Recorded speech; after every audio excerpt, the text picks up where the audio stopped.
വാർത്തകൾ. കാർഷിക നിയമത്തിനെതിരെ രാജ്യവ്യാപക പ്രക്ഷോഭം.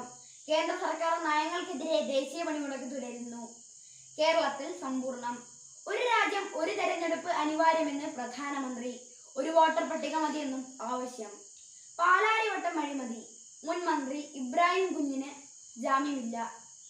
ശ്രീനഗറിൽ ശാന്തി അകലെ. ഇന്ന് വീണ്ടും ഭീകരാക്രമണം. 2 സൈനികർക്ക് പരിക്ക്. ഫുട്ബോൾ ഇതിഹാസം ഡീഗോ മറഡോണയ്ക്ക് അന്ത്യാഞ്ജലി അർപ്പിച്ച് ലോകം. വിടവാങ്ങിയത് കളിക്കളത്തിൽ ഇന്ദ്രജാലം തീർത്ത പ്രതിഭ. ഇതോടെ വാർത്തകൾ കഴിഞ്ഞു. നന്ദി, നമസ്കാരം.